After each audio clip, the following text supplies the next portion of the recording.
Olá, eu sou Polly da Polly Invest e o vídeo de hoje é sobre as alternativas que você tem para aplicar o seu dinheiro, mas agora a gente não vai falar das alternativas de investimento, a gente vai falar dos intermediários. Sim, você não vai colocar esse dinheiro na minha conta, não. Precisa entender quem que pode receber esse dinheiro, quais são os serviços, os custos, são pontos importantes também no seu processo decisório, de que quem que vai fazer isso por mim, ou se você quer fazer isso sozinho, né? Então, para isso que você está buscando esse conhecimento. Então, vamos lá. Bom, para começar, é importante, então, a gente entender que quando você vai fazer um investimento, quando você vai aplicar, você precisa de um intermediário autorizado pelo órgão competente aqui no Brasil, que é a Comissão de Valores Mobiliários, tá? Então, você não pode passar esse dinheiro para uma conta de uma pessoa física. Vai ser sempre uma conta de uma pessoa jurídica que tem autorização para fazer a administração de recursos de terceiros, ok? Então, isso é bem importante, porque vocês vão aí recebendo várias informações, né? Sempre tem aquele cunhado que fala, estou estudando de investimento, passo o dinheiro aqui para minha conta que eu vou rentabilizar, cuidado, a história de cunhado sempre é meio complicada. Mas olha só, tá? Então, falando sério agora, então a gente precisa entender que precisa ter autorização e isso é fiscalizado. Então, para vocês investidores, isso também é muito importante. Não pensem que quando você coloca o seu dinheiro em um fundo ou numa corretora, isso tudo não está sendo fiscalizado. Sim, existe toda uma regulamentação da Comissão de Valores Mobiliários, do Banco Central, né? Nós temos associações hoje, como a Ambima também, que acompanham essa prestação de serviço. Então, é legal vocês saberem que o nosso mercado ele é bem regulamentado. Então, sim, você pode confiar de que você tem ali órgãos que estão fiscalizando aonde o seu dinheiro está. Assim como a gente abre a conta no banco, né? Então, essa parte do banco, de você deixar o dinheiro lá, a gente sabe da existência do Banco Central. Então, na parte de investimentos, a gente tem a Comissão de Valores Mobiliários, que cuida só dessa parte dentro do governo, tá? Então, todo mundo que vai receber dinheiro que não é dele, né? Então, precisa chamar de administração de recursos de terceiros, então não é o dinheiro da corretora, não é o dinheiro do banco, é o seu dinheiro que você está confiando em deixar lá, tem autorização da CVM. Perfeito. Só que aí quando a gente vai pensar em investir, a gente pensa muito talvez na corretora ou no banco, e é preciso que a gente entenda um pouquinho melhor como é que funcionam essas alternativas para que você faça a decisão correta. Eu gosto muito de usar um raciocínio que é igual quando você vai escolher aonde você vai morar. Basicamente, a gente tem a alternativa de morar em casa ou num apartamento.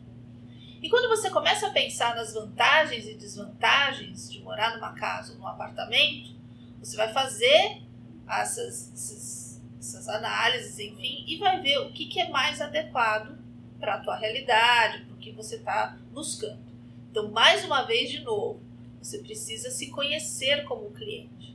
Ai, Polly, mas eu moro em apartamento hoje porque realmente eu não teria tempo para administrar, por exemplo, toda a parte de cuidados com jardim, com piscina, até porque também no apartamento eu tenho um custo menor, eu consigo morar num bairro mais bacana, dentro de um apartamento, uma casa no bairro onde eu moro seria muito cara. Perfeito.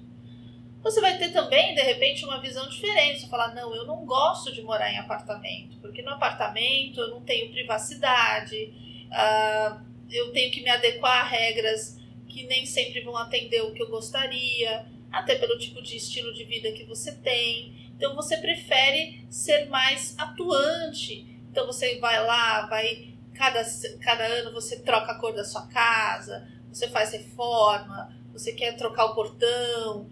Então, você tem toda uma personalização das suas necessidades quando você escolhe morar numa casa. Paralelo a isso, tem os custos. Claro, a gente está no apartamento, você tem lá um custo fixo de condomínio, que engloba todos esses serviços que a gente falou. Então, de jardinagem, da piscina, da segurança, da portaria, da recepção. Na casa, esses custos, você que vai definir.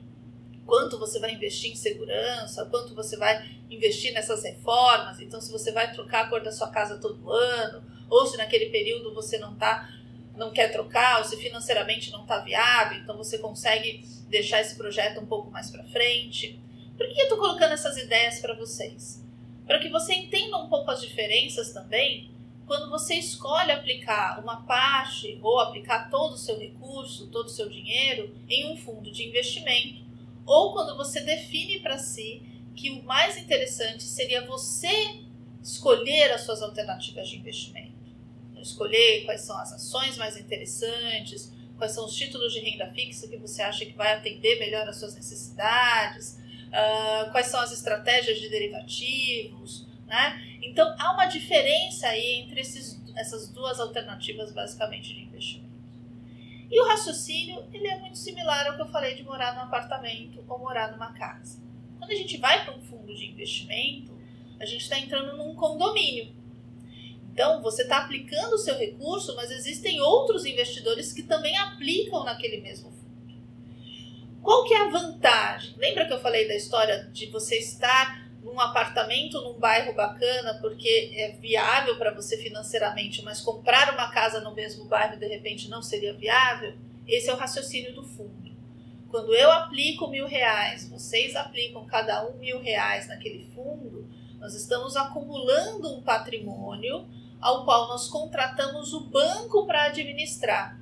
E aí o banco, com aquele valor mais expressivo, que a gente chama de patrimônio do fundo, consegue aplicar os nossos recursos até em títulos ou estratégias que, de repente, a gente só com esses R$1.000 a gente não conseguiria. Mas os meus R$1.000 estão junto com os de vocês, os meus R$100, os R$10, enfim, eu estou dando os R$1.000 como uma ideia, tá, gente? Vai pensar, eu não tenho R$1.000, tudo bem, pode ser 100, pode ser 500, para a gente ter uma referência de número. Então, a gente tem esse sentido de condomínio, né? Então, estamos lá com os nossos recursos juntos. Ah, Fátima, mas você aplicou 1.000, mas eu apliquei 10.000. Perfeito. Você vai receber proporcionalmente mais rentabilidade, ok? Os custos dentro de um fundo, eles já são definidos. Seria como o raciocínio da taxa de condomínio. Então, a gente vai pagar todos do mesmo custo.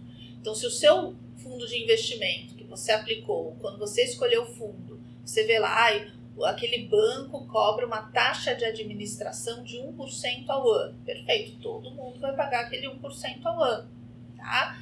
Então, tudo é padronizado. Qual que é a desvantagem do fundo? Você fala, beleza, vou aplicar num fundo, vou largar lá, vou acompanhar a rentabilidade, não preciso me preocupar, enfim.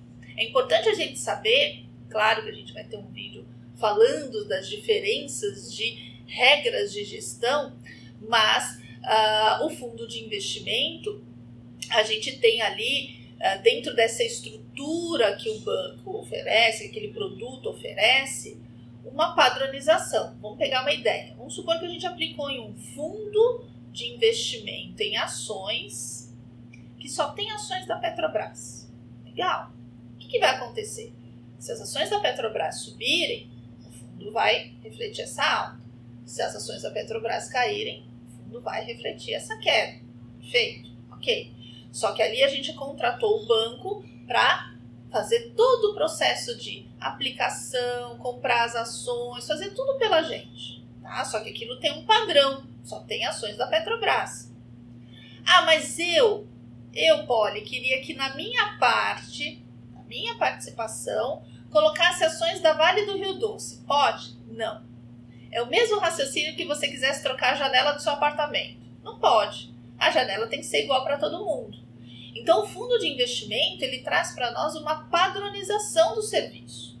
É claro que eu dei uma ideia aqui bem geral de como funciona o fundo, e para isso, as instituições intermediárias têm vários fundos de investimento. Então, você vai encontrar não só fundo que tem ações da Vale, você vai encontrar uma gama de produtos.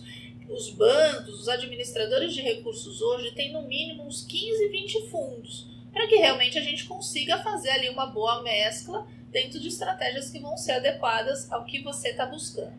Mas é importante que você entenda nesse vídeo, então, que a gente contratou alguém para fazer isso para nós. Então, aplicar, na hora que você resgata também, ele que vai vender, enfim. Então, tudo ele vai fazer por nós. Legal. Quando você opta por uma parte ou colocar todo o seu recurso através de uma corretora, indo lá no home broker, gente vai também fazer um vídeo só sobre isso, tá? Lembra que o canal tá começando, então a gente tá colocando algumas ideias aqui, mas que ao longo do tempo a gente vai construindo. Então não esquece de seguir a gente e colocar suas sugestões aqui também, tá? Que a gente quer fazer o canal para vocês. Mas voltando à questão da corretora, a corretora, pessoal, é onde a gente vai realmente ali definir. Você vai ter um intermediário, às vezes você vai ter uma assessoria de algum profissional, mas você também consegue fazer sozinho ou sozinha, através do home broker, e é você que vai escolher. Então toda a estratégia vai ficar na sua mão. Então lembra que eu falei do fundo? Eu dei um exemplo simples, né, de ações da Petro. Falei, Fátima, mas eu posso ir lá na corretora e comprar ações. Poli, eu posso ir lá e comprar ações. Vou fazer de novo, tá? Que eu fiquei olhando para você. Poli, mas eu posso ir lá e comprar ações da Petrobras sozinho. Não posso? Sozinho? Pode. Perfeito. Eu dei uma ideia bem simples para vocês. Mas pensa num fundo mais estratégico. Você vai ver que, por exemplo, um fundo de ações normalmente tem pelo menos umas 10 empresas. E aí eu vou lá na corretora e vou comprar essas 10 empresas. Só que aí você vai ter que acompanhar essas 10 empresas. Você vai ter que estar vendo se elas sempre estão dentro do que você está buscando, se elas estão colocando, se os resultados do que você esperava estão sendo alcançados. Eu quero dizer que não é que a corretora é ruim, eu só quero dizer que vai ser para um perfil de investidor que realmente gosta de ser mais atuante no processo decisório, né? E isso requer tempo. Enquanto realmente no fundo de investimento, assim como no apartamento, você está aí na tua casa, enfim, ou você está no escritório vendo o vídeo, mas você sabe que lá está sendo monitorado, lá na segurança, está tudo sendo administrado, enfim. Se você está em casa, você fala, será que eu fechei o portão? Será que eu deixei tudo trancado certinho? É isso que eu quero que vocês entendam da diferença. Então não é que é o melhor ou pior, mas existem as vantagens e desvantagens. Então, detalhando mais a corretora, eu falei na questão do fundo da taxa de administração. Na corretora, nós vamos ter os custos operacionais também. Então, a gente tem custo de corretagem, a gente tem custo de emolumentos, que é importante aí sim, conforme o valor que você vai investir, a gente aí de uma forma mais específica, no caso de cada um de vocês, conforme valores, enfim, entender o que fica mais interessante. Mas você também tem custo na corretora. E, paralelo a isso, é importante, claro, a gente entender que aí sim, claro, na corretora eu só vou ter custo a partir do momento que eu operar. Então, olha que interessante também, olha que de repente pode ser um ponto para você definir o que é melhor. Na corretora, quando você comprou uma ação da Petrobras, você comprou a ação, você teve o custo de intermediação que a sua corretora ofereceu, seja ele fixo ou variável, aí a corretora que você está ali avaliando vai te apresentar esses custos operacionais, mas você só vai ter aquele custo no ato da sua aplicação, no ato da sua compra, tá? Depois você só vai ter custo de novo a partir do momento que você vender, né? No fundo não, lembra que eu falei? Você vai ter aquele custo que eu te dei para vocês um parâmetro anual, mas na realidade ele é cobrado proporcionalmente em dias, tá? Então, por exemplo, é 1% ao ano, mas ele vai cobrar para você diariamente percentual que vai dar 0,00 alguma coisa, que vai dar aquele 1% ao ano, ou seja, você na realidade paga proporcional ao tempo que você fica, que é igual no condomínio, você vai pagar condomínio a partir do momento que você mora lá, né? Depois que você não mora lá, ou se você vendeu aquele apartamento, aquela responsabilidade não é mais sua. Na corretora, lembra que eu falei da casa? Se você não fizer reforma na casa, você não vai ter esse custo, né? Agora, se você se propor a fazer alguma reforma, você vai ter esse custo. No caso, fazendo aquele paralelo para a gente entender legal, se você for comprar novas ações ou vender, então a cada negociação é que você vai ter custo. Não é um custo fixo que você vai ter sempre. Para a gente ver o que é melhor, para vocês entenderem, no caso de vocês, o que é melhor, precisa sim fazer uma comparação de taxas. E essas taxas, pessoal, lembra que eu já brinquei com vocês que consultor é pior que meteorologista? É importante a gente entender o seguinte, né? Que a gente não tem uma resposta, a gente não tem, na realidade, não quer dar uma resposta, né? A gente não tem uma resposta pronta porque realmente vai depender dos custos dos intermediários que vocês estão escolhendo. Então é importante, claro, que você veja entre as corretoras, versus o valor que você está definindo de aplicação na corretora, quais são as que são mais atrativas para vocês, e da mesma forma os fundos de investimento, né? Olhar, claro, quem são esses intermediários. Lembra que eu falei no início, a gente tem toda uma regulamentação, nosso mercado é bem sério e bem realmente aí definido nas regras, então fiquem tranquilos quanto a isso, e façam uma comparação de taxas, de custos que esses fundos oferecem, e sempre dentro da mesma família. Eu vou fazer um vídeo depois para vocês só explicando essa parte de fundos, e como a gente tem um padrão, acho que vocês devem ter ficado aí com alguns pontinhos de interrogação, e realmente assim, para a gente não deixar o vídeo muito longo, a gente vai fazer um outro vídeo só sobre fundos de investimento. Por quê? Igual morar em prédio, né? Você fala assim, mas eu quero com piscina, sem piscina, com sacada, sem sacada, enfim. Existem as regras de gestão, que também são meio que padronizadas, e é importante também que não dá para a gente comparar um fundo de ações com um fundo de renda fixa, por exemplo. Então tem umas diferencinhas aí. Mas o que eu gostaria nesse vídeo de deixar para vocês é realmente essa ideia estrutural dessas duas alternativas que você como investidor tem ou investidora para colocar o seu recurso, ok? Eu espero que o vídeo tenha sido bacana. Se você curtiu, dá uma curtida aí, né? Se inscreve no canal e até o próximo vídeo.